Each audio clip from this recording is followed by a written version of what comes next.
Ayan, good morning sa lahat ng mga parandabay. Good morning sa lahat ng mga parandabay. So yaw kita ngunyan diri sa municipality of Bakakay na kung sa ingon yan ay sa tuyo makakaulay-ulay gira si Municipal Councilor Jun Gao. Good morning Tabiwad. Nais po naming malaman ang patungkol po sa mga ayuda sa mga farmers natin, mga kababayan sa Bakakay. Ano po itong isinusulong natin sa inyong sisyon? Gusto kuya ko na ano yan, resolution po ito naman. Although si Congressman Antonio ko, taga Masbate, na pirmi man nagbibisita sa Antiki sa Bakakay Albay, gusto ko mahagadan yung informasyon regarding naman sa presidential assistance sa Fisher Folks and Farmers program na ayudan sa medical ka mga pamilya kan para umaas para sira itong medical assistance, itong scholarship program sa mga kaakian na dahil na mamatian digdi sa munisipyo kung Bakakay. Kaya nga niyan na nilaog ko digdi para makaprovide ko informasyon mahagadan pa kung paano man kita considering man ng klase ng ayuda. So kailan pa po natin nalaman itong update patungkol sa mga ayuda? Last week ba? Kaya ako ngani, sabi ninda na sumagod namin sinag na baka iguana wala man ka namatian, biling kumiti maka agriculture and fisheries, gusto ko man mamatian digdi kan mga farmers and fisher folks sa Banwa. Sayang man, nayaon pala may ayuda ang presidente na dinownload sa DA, and yet, dahil tayo sa first district, ito na namamatian niyan.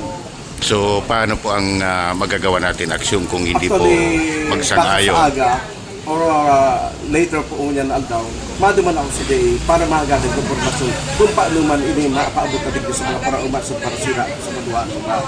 So ibig sabihin, mayroon tayong source na budget para dyan sa mga... Actually, available na eh. Na-distribute sa 5 municipalities ang first district ng Masbate, naka-receive na kaya. Ang paka-arab ko 20 million yata. Sayang man. Ang 20,000 po, per ano po yan? Per members na farmers and fishermen. farmers. Sayang medical assistance para pagkaharap ko, scholarship program sa mga kati ang kaya. Okay. So, pangalawang tanong po natin, Tabi Kagawad, patungkol po doon sa nasabi nyo kanina, doon sa resolution kang Alico. Ano po itong may papaliwanag natin po na kita na provide information kan Alico na igwapalan nagmandato na tinawan Energy Regulatory Commission na dapat na magputol o magkonekta sa laking ng bulan. Dapat ipaarang tadigdi sa Banwa at Bakakay na iyan, mandato po yan. Aling sa taas po ang order na bawal mag-disconnect, bawal mag-kolekta. Hindi pong 3 months na yung suspension, ilalaog pa sa August na. Bakit, so, ano pong dahilan po nito, Tabi Kagawad? Bakit mapuputulan ang bawal? Ang Alico, supposedly talagang ang mag-kolekta, ngunyan dahil pwede, dahil nasa crisis under crisis situation kita. So dahil dapat magputol. Sunodin din na ang mandato ng taas.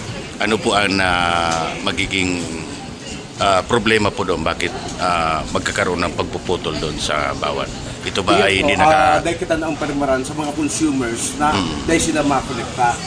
So kung yan, kung dahil tayo ilawag din baka magkolekta sila Mayo, May, June, July, iyan ang bulan at bawal sila magkolekta.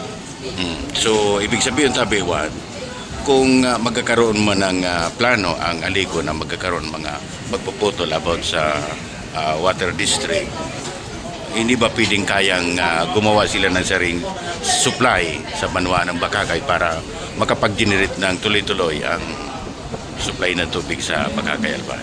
Ilalaw ko po yan. Kaya nga ordinansa ko itong public-private partnership. Dapat ibuhunan nila itong measures na maka-loan sila sa ano man na pwede mag-loan na bangko para mapagayon. Bako lang distribution ang problema kung ang intindihan kan water district, dapat sa storage. Na pagka daing kuryente, kung natatago sila ng tubig, dapat yung apindihan nila, storage, bako lang din nakatutok sila sa distribution. Okay. So sa ngayon, ano na ang magiging plano natin diyan, Tabi Kagawad, dahil naiupi na po nito sa inyong sesyon, ano ang magiging plano po ninyo para mapukusan nganing maiwasan to po na magkaigwa kita ng krisis sa tubig ano na sa itong plano. Yung plano ko talaga pakita ng management ka na bawa kung ano-ano sila talagang plano sa may mga barangay kitang dahil pang supply ng tubig. Iya pagkayado ka para naon, ano yaman ang tubig, iyo po ano, kung may anong plano nila, dapat mag-loan sila para ma-improve ang quality of ang service ng bawa. So kailan niyo po pinaplano na may patawag sa indong Baka session? next session. Next session. Dahil basic kung necessity kang tao yan, kaya po ma-focus taan makayo ng service yun. Okay?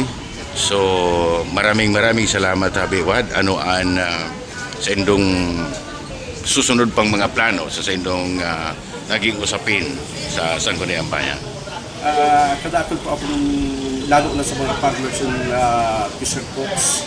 Dapat talaga itong mga kargumo, itong abaka, itong mga talaga coco farmers, talaga mga asistansya na hali sa taas na idakasenda. Okay. So maraming salamat Habi. Ayan po na atin po panayam si Kagawad Municipal Councilor June Cao. Maraming salamat and good luck po sa indong paglilingkod sa ating bayan. Thank you Tabi, asin sa taga-atabay ko sa inyong programa natin. Salamat yaong papirmi para makatao informasyon sa mga Makatayanos. Okay, thank you.